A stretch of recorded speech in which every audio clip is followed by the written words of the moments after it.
Hey everybody, welcome back to Raising Those Spirits, the most likely only podcast on the entirety of the internet. End of sentence. We are Sam and Steve. We are two dads who like to keep the spooky lifestyle going all year long, and we are here to talk about fun, spooky stuff that you can do with your kids and family, or just by yourself, because it's just always fun, right? No, that's the fun. Absolutely. Steve, are you having fun? I am. I am having lots of fun. We got to see each other. We That's talked about it true. on the last podcast we were going to meet up, and we finally met up, and that was a lot of fun. And it That was was nice fun. to see you for the first time in like 18 months. That's right. It's nice to see people. I am exhausted because I spend all of my available time on the weekends now seeing human beings, something that I had not done in quite a long time. So the fact that I'm getting to spend so much time with people who are not my wife or daughter has been exhilarating and also straight up exhausting. Not used to being around people anymore. Absolutely. My son is sleeping so hard on the weekends, and I appreciate that. But, he's never, ever had this. Like, for us, it's an adjustment going back, and it's exhausting. But for him, he has no idea. He passes out. He goes home, and he doesn't even fight bedtime. That's good. It's funny because I got used to I don't know if I'm an introvert or an extrovert. Like I really don't know because I always feel like I need alone time to recharge. But at the same time, being able to be around people again has just made me crave being around people. It's funny because I always thought I was an extrovert, but I have weathered the COVID isolation with just my wife so well. Like, it hasn't bothered me. It just, for the most part, like, I've missed, like, seeing my friends and stuff, but we still, we get together, we play games, we talk like this. I miss seeing people in person, but I was fine. I was like, oh, I have time, kind of, to attempt to pursue things. And then, my child said otherwise. But no, I thought I was going to be like bouncing off the walls, but I've been pretty good. So I also kind of had that thought where I was like, I always thought I was an extrovert, but maybe I'm somewhere in the middle. Maybe there's a third thing that we don't talk about. Back in the winter of 2015, up here in Boston, we got hit with a blizzard every weekend for about a month. So we didn't go anywhere. It was just me and my wife. This was before my daughter was born, and I thought, this is how I know me and my wife are going to make it long term. Fingers crossed, don't get divorced. But it's just like we were just stuck inside together for about 2 months, and I thought, wow, that was intense. I hope nothing like that ever happens again. And then it did. And it was so much worse. But at the same time, I guess I'm glad that I had that test early on, Yes. that isolation test, um, so that I was able to know that I was going to be able to survive, what I thought was going to be a few months, but that was over a year ago. It's important. It's very important. So, Ugh. aside from going to the zoo, what did you do this week, Sam? What did I do this week? Steve, I haven't done much, but I wanted to talk to you about something that I'm planning on doing and get some of your thoughts on it. Okay. Which which is I, prior to being a dad, spent a lot of time traveling and collecting antique keys.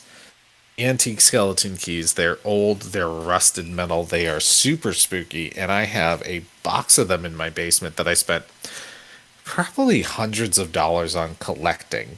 And I always thought I would do something with them, like necklaces or something. I don't know what my real plan was. I just kept buying them. I was putting them in lamps for a while. I was making decorative lamps. I have one of And those now I gotta lamps.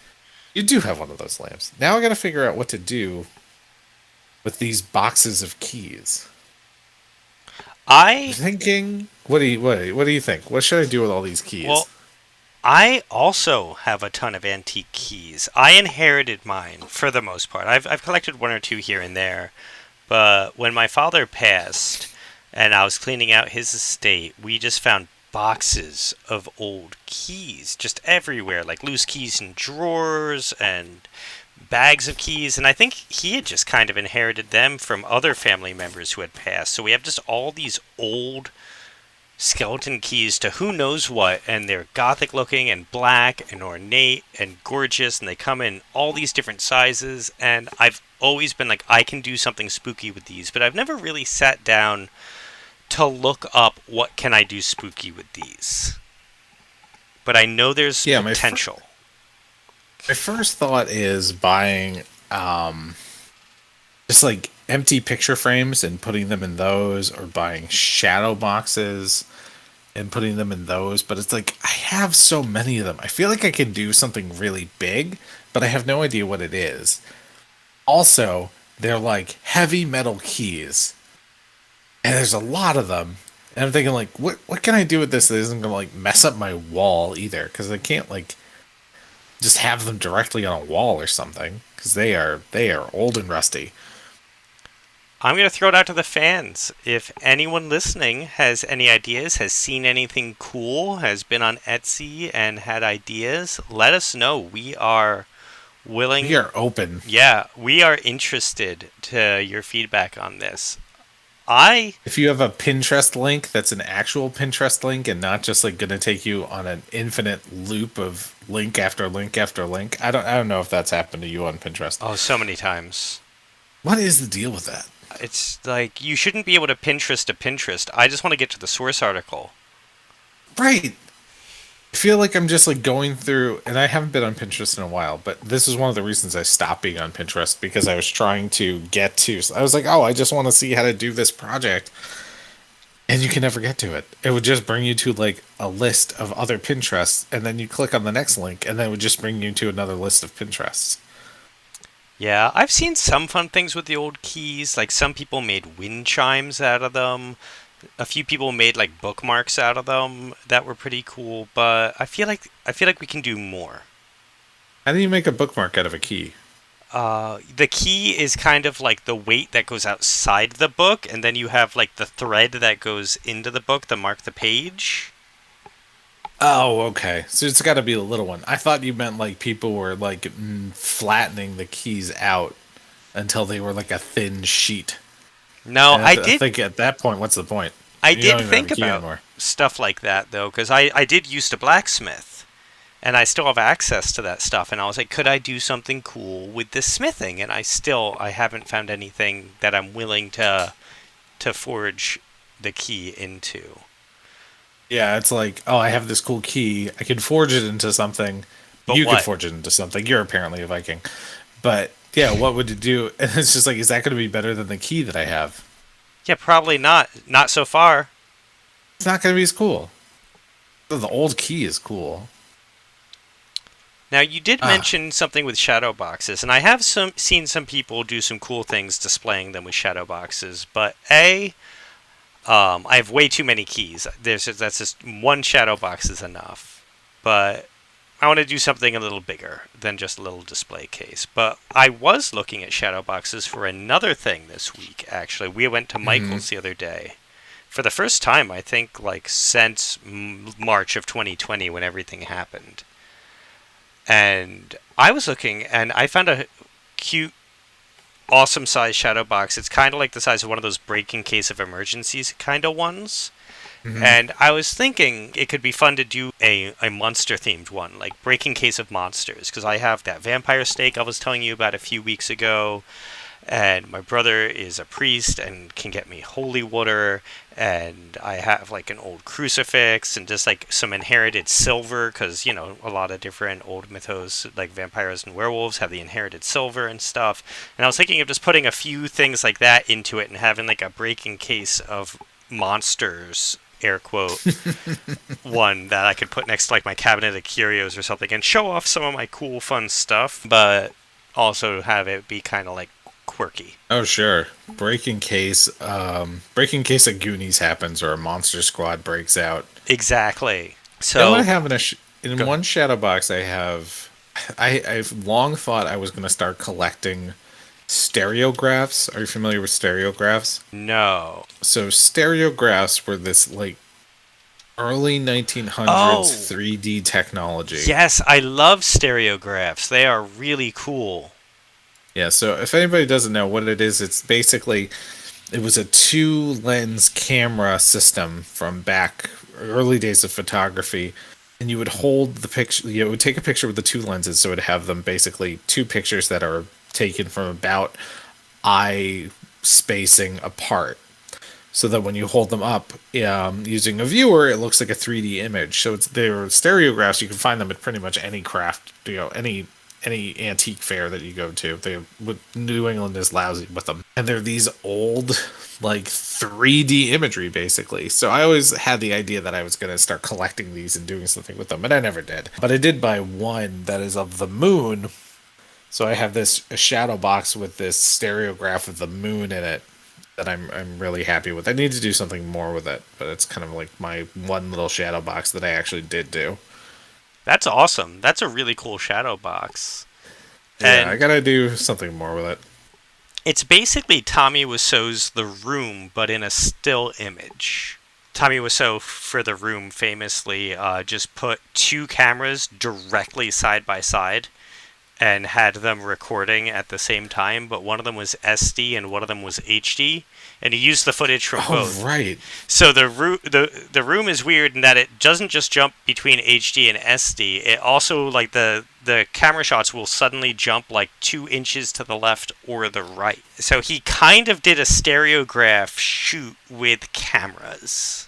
All right, Tommy Wiseau, as I've always said, Pioneer. way behind on the times. Way behind Or on the way times. ahead. Has anyone ever done this with a video camera? No. Maybe? This could be I don't know. this could be perfect.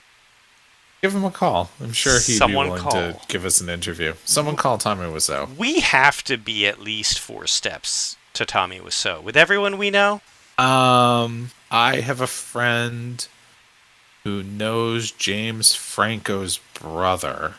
there, you're in. You're in. That's There we Dave go. Franco. Dave Franco No, was is the other brother. the other brother. Still, There's a Your third friend- Franco brother. your friend to the third Franco to Dave Franco to Tommy Wiseau. Yes. That's So it. there we 4 go. steps. That's There it. we go. I will make that call. I Perfect. will not make that call. I will, I'm not going to bother them on Can this we- subject. Can we get Tommy Wiseau on this podcast? Can we pitch this idea to him? I think we can, but I don't think I even need to like go through my friend and the Franco family. I bet I could Do you just think we call could just Tommy call Wiseau. him? All right. Has anyone ever tried? I guarantee it would work. I'm sure he'd take the call. I'm not going to call Tommy Wiseau. What else have you been up to? I mean, so last week I told you about Hilda, Uh-huh. TV show, and we actually started it one night because Caldwell Tanner from the Drawfee Show and Not Another D&D podcast, he does also a lot of drawing and writing for the Disney Channel. He writes Big City Greens. He's a really good comedian and artist that we like. And he highly recommended Hilda, especially at before bedtime. He said it was a great way to detox. And one night we were just fried, and we were like on Netflix, and not a single thing seemed remotely interesting. But we had Hilda on there, and we popped it on, and we absolutely loved it. It is so good. Like we are Okay. going to watch it before our son is old enough to watch it. It takes place in Canada, but it is incredibly Nordic, and it's written by a man from England. So it's So a all lot of over the different place. things happening A on that lot one. of different things, but the art style is very cool. The music's fun. The writing is good. It is just a charming little spooky show. Check it out. Okay. Nice. I will do that. So, is it time to raise a spirit? Oh, yeah. What are you drinking this week, Steve? So, as you probably saw from the title, this week we are revisiting the show Are You Afraid of the Dark? So, I was very lucky in that one of my favorite drinks of all time is a Dark and Stormy, and this seemed like a perfect time to do it. So, this is my Are You Afraid of the Dark and Stormy? Now, there was a book that I found in my search. It's 90s television cocktails, and it's called Are You Afraid of the Dark Rum? But I could not find the recipe, and I was not willing to buy the book to get the recipe. So we're doing Dark and Stormy, because I What have goes the into a dark and stormy? What's in it? Dark and Stormy is nice and easy. I always have the ingredients in my house, but they are widely available. You get 2 ounces of dark rum, 3 ounces of ginger beer, that is ginger beer, not ginger ale. There's a difference. There is a big difference, especially with cocktails. And then a half ounce of lime juice over ice. So what you want to do is you fill a glass with ice, you add the rum, then you pour in the ginger beer and lime juice, stir it, and garnish it with another lime. It is delicious and a little bit bitter and refreshing and good for your tummy. And while I was watching Are You Afraid of the Dark, I had myself the Midnight Cocktail, which I found on thedrinkkings.com. That's all one word, thedrinkkings.com. And the Midnight Cocktail is apricot brandy, triple sec, and lemon juice. My wife referred to it as a sipper, because it was pretty strong, and it luckily involved all things that I just happened to have in the house, so it was a perfect choice. That is 1 1/2 ounces of apricot brandy, 3/4 of an ounce of triple sec, and 3/4 of an ounce of lemon juice. Now the directions said that you're supposed to shake this up in a cocktail shaker and serve it over with ice, and then serve it in a chilled glass after straining. Fun story. Don't have a cocktail shaker. So what I just did was poured it into a wine glass with a couple of ice cubes, and I stirred it up with a toothpick. Tell you what, it was still really good. It was a nice sort of wind down after a long day drink. And I recommend pairing with an episode of Are You Afraid of the Dark? I have multiple shakers. I never have ice in my house. All my ice cube trays got turned into baby food trays for a while. Yeah. So these last few drink recipes, it's been a pain for me because I'm like, we don't have ice, and so now we finally have ice. It's hot enough that I've reclaimed a few of them, and I actually have ice for my cocktails. But shaker's never the problem. It's always just like, this is going to be a warm cocktail. Kids take over everything in the house. Every little thing. Everything. I say this, I'm sitting next to my daughter's seldom used playroom, which is, again, should be a dining room, but is her playroom that she does not play in. I'm in my living room, which is the only place she ever wants to hang out, which is currently has like a pillow fort in the middle of it, which it has been there for several days. And it's great because I always have a pillow fort available to me. So that's what I'm saying. It's fantastic. Love snuggling in the pillow fort. I think basically every room of my house that's not like a hallway has a bin of toys in it at this point. I hadn't realized that. You gotta start utilizing those hallways better, Steve. I hadn't realized that he had taken over that much. I mean, if he's taken over the ice cube trays, you have nothing left. I have nothing left. You have nothing left. That's why we're parents, and we're going to talk about Are You Afraid of the Dark, a show we all watched as kids. Yeah. So I'm going to start off by saying that if you asked me to just either pivot this podcast or do a whole different podcast where all we did was watch Are You Afraid of the Dark, I could do that. Sure. I am in. So to fill people in, we watched the first episode.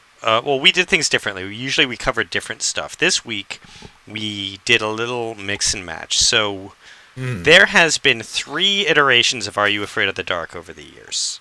There was the original 1990 series that ran until 1995.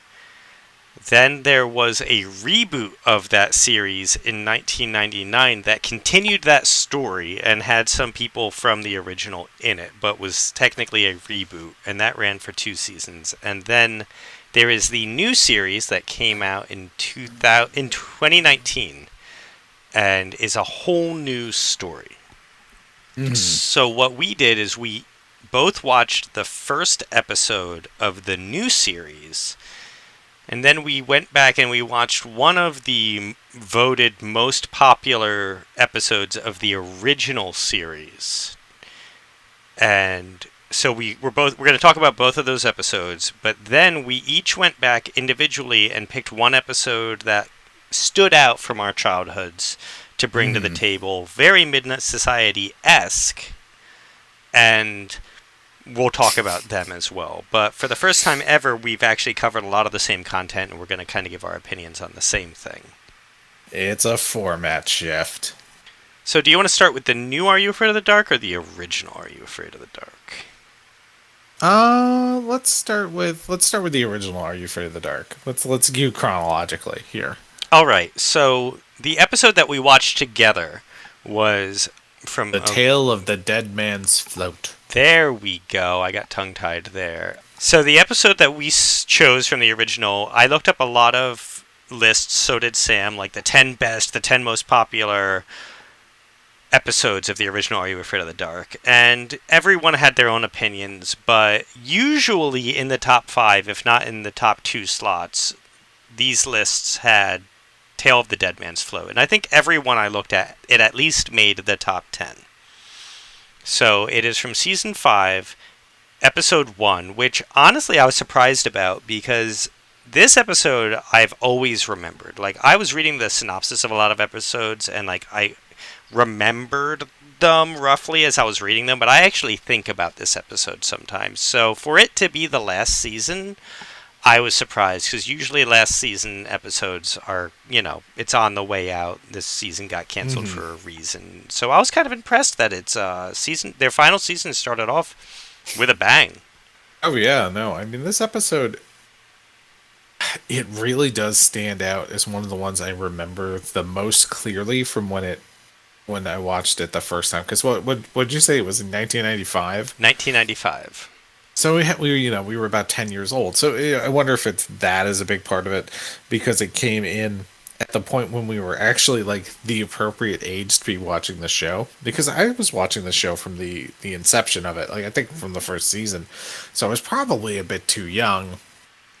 So maybe it's like this is one of the first episodes we watched that you could kind of relate to the characters because you're starting to get into the correct age. We were starting to get into the correct age range. But yeah, it really does come up on pretty much every list of the top episodes. And it really stands out. Does it hold up is the question. What do you think? Did it hold up? So I have a lot of thoughts on this episode. I had to pause it a lot actually, so I just kept like writing down and typing all my notes because we have very different methods. Oh yeah, Steve takes notes, and I'm just like, whatever. I saw it. Yeah, I have notepads. I have so many thoughts that if I don't remember to say one as I'm editing, I kick myself for like You'll get mad at yourself. I get so mad. Sometimes I write it down and I still miss a line, and I'm like, it's right there. It's in the notes, Steve. What the hell? Call Stam. You're re-recording the whole episode. I live my life completely by the I'm just a sheet in the wind. 3 sheets to the wind? I don't know what I'm saying. I don't know what this metaphor is. I was a little tipsy as I was watching the episode. I did have that midnight cocktail while I was watching it. Honestly, totally. Yeah. We were sober, but we were eating gummies and sitting on beanbag chairs. I feel like we really got into the 5th grade mindset to do this one. Okay, so my initial thought is the entire look of the show is just so nostalgic. It is such a classic 90s Nickelodeon look. I feel like if you showed me 10 seconds out of any episode, I would just be able to tell you what that is from. The acting is fun, but it's not good, which was a niche Nickelodeon thing where it is like the kids are acting on a stage versus for a camera. You know how on stage actors will overact, over enunciate? Mm-hmm. That is the peak Are You Afraid of the Dark and just 90s Nickelodeon acting. And I'm here for it. I love it. There's not a lot of subtlety in these performances. Yes, and there actually was in the new one. I'll get to that later, but I did a lot of compare and contrast. This Sure. is much more campy. It's also funny because you look at Nickelodeon like in the 2000s and now, and then you look back here and it's like the halcyon days of Nickelodeon where people wear like one-piece bathing suits with t-shirts over them. Oh my god, that's so true. And I'm like, it was like, it stood out to me so hard because it's been so, that was so normal in the 90s. And it is so weird to see now. My initial thoughts on the episode, were just kind of going through it. There was two girls at the beginning. So the main character is this nerdy science guy named Zeke. He causes explosions and stuff in his science classroom, and one of the there's two girls in his class that sit in front of him, and one of them thinks he's cute, and the other one thinks he's a dweeb. And I got the girls mixed up. So did my wife. They looked so much alike that It was bad casting. it was bad casting because I thought he hit on the one that thought he was cute because she's failing science. So he's going to help her with science if she teaches him to swim because there is a pool at the school that no one knows about because there's a ghost that drowns people. And it's been closed since the 50s. And he gets it reopened for this girl. And I thought it was the girl that liked him. I didn't realize it was the other girl because of the casting. And then the other girl gets all angry. And I was like, wait, what? Steve, are you sure? I'm positive. I went to the IMDb, I checked it out, and she even yells at her friend. So there's a scene where they're floating on a raft in the pool, and Yeah. the other girl There's- drags him out, and she was like, I thought you didn't even like puppies. Because she's the one who said, I like him. He's like a puppy. And the other girl said, I don't like puppies. And then went on to be in the raft with him. I have to go back and rewatch this because I got them mixed up. Yeah, me That is too. bad casting. They Oh. need to look. Your female leads need to look at least slightly different. They looked exactly the same. Exactly the same. There's actually a scene where he was like, he wants to show one of the girls the pool because she's on the swim team, and he's like, "Hey, can I talk to you after class?" And the other girl does that like that TV thing where she leans out from behind the girl he's talking to, and it's just like, "What did he say?" And I was looking at them, and I was like, "Did they hire twins?" Like, did they hire siblings? These two look too much alike. Also, this plot thread dropped from that point on. I don't know. Mm. Are those girls still friends? Does this? Oh yeah, she straight up disappeared. The other, I don't know which one is which, but yeah, the one disappears after the whole She gets angry that that her. after the raft scene. Yeah, that never comes up. It's not like she shows up and storms off, and then the monster gets her or something. Like that entire weird plot thread is just dumped. Sorry, that bothered me. Nobody, yeah, because nobody in the modern setting dies, right? Everybody lives. The only person who dies is the little kid at the beginning of the movie, at the beginning of the show, who I think was Jay Baruchel. Jay Baruchel was in this episode. No, I could Jay not- Baruchel is the kid who brought the guy telling the story to the campfire. No, that was no. I don't think so. He's in like 5 episodes. Is If you go on God, they're so IMDb, Canadian. Jay Baruchel, yeah. I'm looking it up. Oh, it doesn't matter. Anyway, yeah, like you forget how many people were on this show. So 'Cause I think Ryan many- Gosling was in episodes. There's a lot of people from Nickelodeon. Yeah, there is a lot of people who got famous off of this show, even in like the horror scene and stuff and the sci-fi scene. Like a lot of the Midnight Society kids are in things that I recognize. Anything good, or is it all like Sci-Fi Channel, giant alligator, half octopus monster type movies? I mean, I'd have to do a deeper dive. I was just kind of doing like a cursory, like who's this person, what happened to these people type of a thing. Oh, sure. But you know, Oh, there I did is. I did a little bit of searching, Oh, okay. but I didn't find anything that I recognized. Anyone, I didn't see anything that I recognized that they've done lately. Fair. Good for all of them. You know, they're probably still getting that sweet, sweet syndication cash. One of the Midnight Society girls was on Once Upon a Time, Oh, okay. And she was Ariel in Once Upon a Time. She was in Not Another Teen Movie. You know, a lot of them, like, they're in things that I don't watch. Okay. But I mean, getting back to the episode, I mean, we could probably do a whole sub episode on famous people who were in like '90s Nick shows or like old spooky things or whatnot. Oh, okay. We're already talking spin-offs for our show. Yeah, exactly. Again, What is this, episode 5? Good for us. I feel like we could do an entire Are You Afraid of the Dark series and just really do a deep dive. I'm also sure someone else has probably done that and I could just listen to it. No. Let's do our own. Let's do our own. Let's just I've listen got to it. that No, kind I of already time. on 2 other podcasts. I'm so tired. I'm so tired all the time. So tired. So white. I'm so white that I'm on 3 podcasts. Oh, also, the second reboot is where a lot of the famous people were. Like who? Eliza Cuthbert from Okay. Girl Next Door and 24 and such.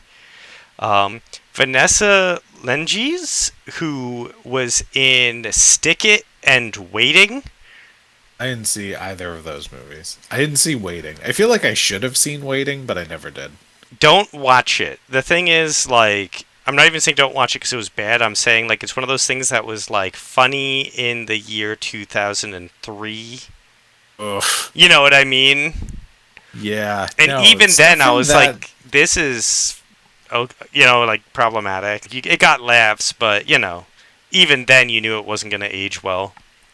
You know, it's when Dane, the period of time when Dane Cook was really the top of the comedy game, which was a minute. Like, there was a period of time when it was really like Dane Cook's world, and we were all living in it.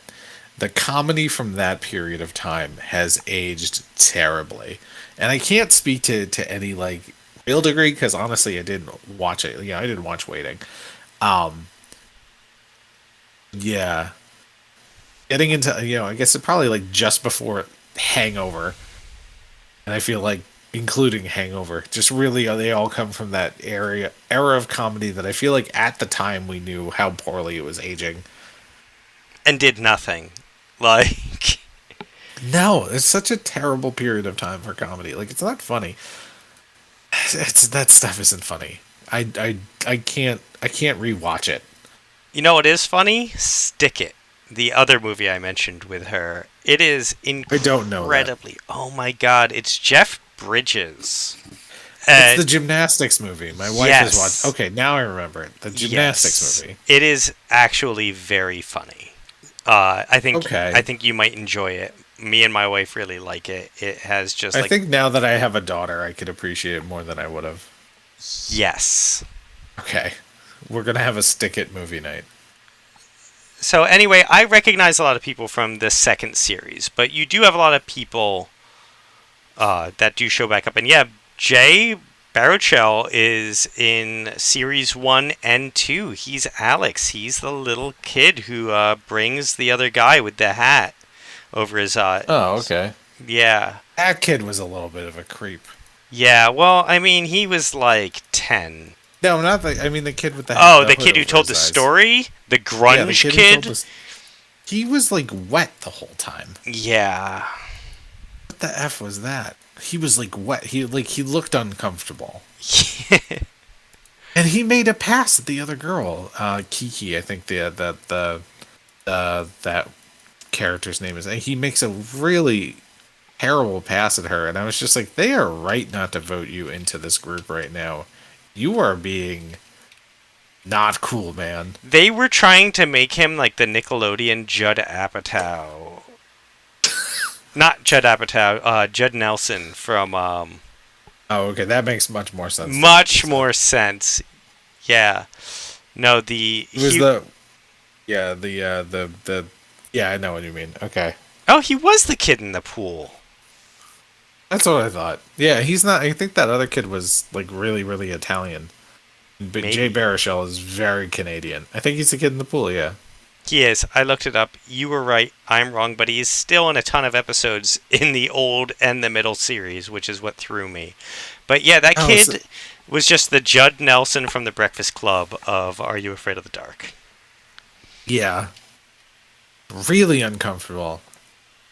I remember when I watched it the first time, like the first time when I was a little kid, and I was like, "Oh, he just told like the scariest story you've ever had on this show. Why aren't you voting him in?" And I rewatched it now. I'm like, "Oh, they should kick him out. He's a He's creeper. he's a creep." I'm sure the actor is a nice person. The character was a total creep. That guy got canceled like in 1995. It was the first cancellation. They were like, "Your story's great. That doesn't excuse your behavior." No, sorry, Mister Joss Whedon Jr. or whatever. Yeah, Whatever you are. basically. It's like you are not acting okay in this scenario. You need to leave. I I did notice though, because he was such a stereotypical like Seattle grunge thing, and I was like, they were really trying hard to be, I don't want to say inclusive, but diverse. Like if you look at the Midnight Society and like the makeup of the kids, but like they leaned into all the stereotypes. So they're like, we're gonna have diversity, but we only Oh know yeah, but we only know stereotypes. So it's like the black woman was so. I feel like she very much had like the clothes you expect a black teenage girl to be wearing at that time. yes, It's just like like, oh no, you are such a flat stereotype. But those characters only get a couple of minutes of screen time per episode. This is also one of the few episodes I remember there being like an actual plot going on with the characters, no, like the Midnight Society themselves. Did they have like ongoing plot lines? they did. They had ongoing plot lines. Actually, the beginning of, so in the second spin-off, the one that took place in 1999, season 2 of Hmm. that, the starts with a 3-part episode where it actually takes place in the real world, and the Midnight Society actually has like a real horror mystery they have to solve, and they have to go recruit the old members of the Midnight Society, and it's a big story about them. Oh, okay. I definitely missed that back in '99. So that's more similar, and yeah, I guess we'll get to this in a little bit. That's more similar to the current the 2019 reboot. Yes, yes, it is. Oh, okay. And we'll get there, but let's jump back to. Okay. We got about halfway Dead Man's through. Float. We got about halfway through Dead Man's Float. Um, Honestly, I don't know if there's going to be a Dad's Digress for this episode. I feel like all of our This is digressions are just going to be. two-parter. Yeah. This is just going to be a two-parter. That's Um, fine. so there was. I love the old janitor trope. Is that still used? That was a big Yes. thing. Like, It has to still be used. the wise old janitor. Like, and there's Mr. Braca in Bob's Burgers, who's their janitor, and they do that trope with him, and he's one of our favorite characters. But aside from Bob's Burgers, like, I don't really see that trope anymore, and it could just be because I'm not watching like teen shows or whatever. But I just hope it is, and it's so nice to see it because this janitor was clearly in like his 40s, but they aged him up to look like he was in his 60s. And if you do the math that he was in high school in the 50s when the drownings happened, and you jump to 1995, this man wasn't alive in the 50s. Yeah. I was like, oh, they made you look way more grizzled than you are. Yeah, because that guy was probably in his mid to late 40s. Which Maybe. means he could have been a little kid in the 1950s. Remember, the 90s were a very long time ago now, Steve. Yeah, but 1956 or whatever was when it said. It was 1995. That is So 40 that's years. 39 years. So, he could have he was probably like a toddler. Oh, so he would have, yeah, so he would have had to been close to 60, and he didn't look like he was close to 60. And that was like Absolutely. 19, that was also like 90s 60. Yeah, old people were older back then Yes. in the 90s. People don't get old like that now. No, that's like a real thing. That's why like Yeah. 50 is the new like 40 or whatever. I don't know what they're saying anymore, but it's true because like we're just not aging as hard. You know, it's like if you go look at the ages of the women on the Golden Girls, Oh my god, They they were, were like, so in their- old back then, but right, but they were like in their 60s. And Yeah. it's like, Well, like Courtney Cox is almost 60. Yeah. Look at Michelle Pfeiffer in them. They're all older Oh than the yeah, Golden Michelle Girls Pfeiffer still now. has it. Yeah. You would have to cast Betty White now in a reboot of the Golden Girls to make it believable. Yes. Basically. I mean, isn't that basically what Grace and Frankie is? Yeah, and think about that. I mean, Jane Fonda and Lily Tomlin, They're like 80. they're like 80. Which is wild because like Barbarella will pop up on my Amazon Prime and I'm like, wow, Jane Fonda. Jane Fonda also plays the villain on one of my daughter's favorite cartoons, Elena of Avalor. And I'm like, that's Jane Fonda playing an old witch. Why not? You know? Yeah, Have fun with it. it's a big get. I mean, it's Disney, so they can get whoever they want. But I'm like, it's kind of funny that they have Jane Fonda of all people playing the cartoony witch villain on a children's cartoon. It's like Absolutely. that you don't need to pay Jane Fonda to do this. You can hire someone else. Going back to my Vampirina thoughts, but Dead Man's Float. We keep getting away from Dead Well, Man's so Float. I almost jumped in when you said Barbarella because I was actually going to say, speaking of like old special effects and stuff, there is actually CGI in this episode. And Weird slime thing. well, there's also when he hits the monster with the mop or whatever, and like it's water and it goes right through it. That actually wasn't bad Oh, yeah, yeah. CGI. The special effects were not bad in this one. They just kind of did like a Secret World of Alex Mack effect and like moved on. The monster was actually really well done, and the CGI didn't look terrible. They worked with what they had. The monster costume, I still think is good. I don't think it's as good as I thought it was when I was 10. Completely I agree. think that monster costume is still pretty solid. I remember it being much more terrifying when I was in fifth grade, but Yeah, that's fair. I it looks almost exactly like a Draugr, which I thought was a very nice touch. Now tell me what a Draugr is, because Okay, I do not know.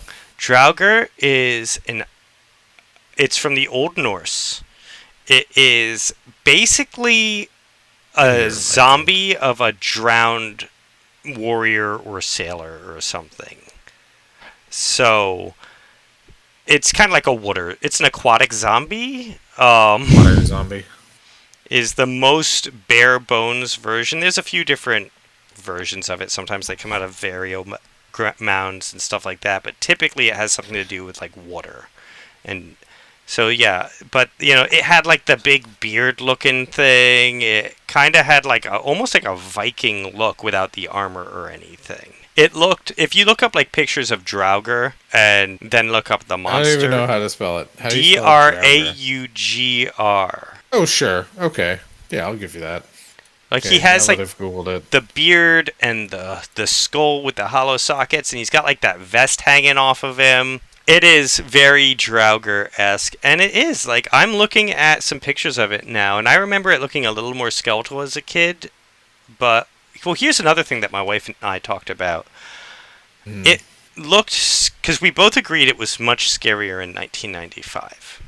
Sure, It everything was. well, here's the thing. It might not have just been that we were in fifth grade. That was on tube televisions. We were watching it on an HD flat screen. Oh, So, sure. So now everything looks junkier because we can see it in so much higher quality. yes, imagine that with a curved screen and just like a normal tube TV backlighting. Like, not the crisp, you know, 10 billion pixels. Like, it probably did look much more horrifying in an old, you know. Sure, because it was shot, because it was shot for standard definition in the 1990s. Yes. Right, because I'm looking at a picture of it right now on IMDb, and like even on my phone, I can see just like you can see the seams, not Yeah, but literally, but you can see that it looks fake. It looks like a Halloween costume, but it was I so scary back then. am looking at another picture right now, and it looks like this person put like some filters on it to make it look like it would have, and it's much scarier. Mm. Just looking at this, it is very different. So, that's a thought. That's just something to throw out there. I would almost like to. My neighbors are always throwing out old tube TVs on the curb with a sign that says free. Maybe I'll grab one, hook it up, and check it out. I love it when people throw out a tube TV and they put free on it. I'm like, no, this is your garbage. You're just trying to get me to haul it away. So I just shot you the screenshot. Yeah, I just saw it. I was literally looking at that same photo. I was Googling it at the same time. Yeah, I mean, I feel like it had more of a that look in my memory. Hmm. We'll add this to the Instagram. We'll add this to the Instagram. It So was scarier. that's a lot of my main thoughts. What else do we have? This is so different from the new one, which we'll get to. This is much campier, but it had more of a fun Buffy season 1-esque kind of a feel. Okay. Like before Buffy that. like got its budget and like found its full stride and got like serious. It was just kind of like a monster of the week, and we have like $100 to do it. It definitely had that kind of a feel towards the end, during like the big action sequence where they're trying to destroy it in the pool and like get away. I was like, this just feels like I'm watching season 1 Buffy, which maybe that's just like a mid-90s thing. That's around the same time. Sure, because you're talking about the same. Yeah, it's about the same time, probably about the same production value, even though these were half-hour episodes. Yeah, that makes a lot of sense. They're just it's kind of a similar idea aimed at slightly different demographics. Because Are You Afraid of the Dark is going to be aiming probably about 4 or 5 years younger than Buffy was aiming at. Yeah, I feel like I was on the high end of Are You Afraid of the Dark and the low end of Buffy, and I was watching both at this time period. Well, Buffy was what, 97? Was it? I thought it was 95. March 10th, 1997. Okay. Oh, but 92 was the movie. That is true. So there's overlap if you kind of stretch it a little bit. Maybe this is why Buffy appealed to me, because I was watching this type of stuff, and it was the next logical step now that I was older. Oh, that makes total sense. I also love that, like, back in the 90s, they always had, like, to be that, like, moral or, like, that positive spin so you could get that good government money. Mm-hmm. And I love that they defeat the ghost with science. Yeah. I took exception to some of the stuff they were doing science-wise. Just made no what sense. was it? Well, because she gets this big jar of chemical. Zeke says whatever, like science says. He says, "Oh, if we mix them with this chemical, it'll destroy the ghost." Sure, I'll give you that. It's a science ghost, whatever. She's got this big tub of chemicals. She's about to open the tub of chemicals, and he knocks it out of her hands. He's like, "What are you doing? The moisture on your hands, it's gonna burn." So his solution is to knock it into the pool. Well, it has a And then lid. but then she like swims down to get it. I'm like, it's wetter now than it was before. Why didn't you just tell her to get the gloves that she has stashed like 2 feet away? Because later on she goes and gets these gloves. I'm like, this is why that kid is not getting voted into the Mid-Science Society. Like, there are some holes in your story, kid. There's a hole you can drive a truck through. Knocking this dangerous chemical that has an explosive reaction with water into the pool. Granted, the lid is on. Much, much worse than just opening it or saying, "Oh, wait, stop. Let's grab some gloves." I was so mad. I was like irrationally angry. Yeah, my wife got very angry for the same reasons at that moment. She was like, "Oh yeah, this is an improvement from where it was." So I had a problem around that time as well. Mm. So his whole story arc is that he is being taught to swim by her because he's afraid of the water. But then he's telling his story about why he's afraid of the water, and he's like, "Well, I was swimming in a lake," and I'm like, "Wait, so you know how to swim? What are we doing here?" And so this kid like can swim. He's just afraid to, and he does on several instances. Like at the end when she needs to dive into the pool, he dives into the pool to distract it and swims away. And I'm like, again, why are we at these swimming lessons? Which is, you wouldn't have even been in peril if you weren't at swimming lessons. There were holes in the story. There were some That was holes. addressed. You can kind of forgive it when you think it's like, oh, this is just some kid telling a story. He's not really thinking it through. Yeah. And then we got You to. can't forgive it because it's terrible. I love it. I love No, the it was just really the good. campiness. No, I love it. I would not mind watching this again with my kids. I may just watch this again all now, honestly. No, I might seriously just start doing it. Yeah. For the dark rewatch now. So this is not free online anywhere at the moment. We should thank our friend Johnny One Take, friend of the Oh, podcast, yeah, thanks, Johnny. who hooked us up with his copy so that we could watch it. My last comment watching this episode was, "Oh, that closing theme song." Because the opening theme song we did not talk about. Terrifying. The opening It's is the scariest thing in the world. So good. The opening song is so good. It is just perfect. And then you get to the ending and it's like a 90s synth version of that song. Oh, yeah, it's super jangly. It's so unnecessary. It's like, hey kids, don't cry. Things are groovy now. Like, I could almost hear them telling you what was up next on Snick when that music started playing. yes. Absolutely.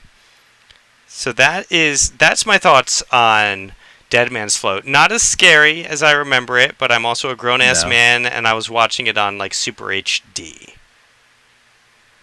My last thought on it was that this school pool needs some more adult supervision. Absolutely needs Because more. at the end of the episode, Zeke and whichever girl it was, I could not tell them apart. They're just like hanging out in a raft, like having like a leisurely afternoon swim. I'm like, this is not your the pool in your girlfriend's parents' house while they're out of town for the weekend. You are at school. Clearly it's after school and the old janitor who they freed from this curse just, turns a blind eye and lets them hang out. Well, I hope that the local authorities take a good long look at this janitor and go, you should not be allowing these children to I feel like such an old man right now. Like I'm an old man shaking my fist at the kids on the lawn.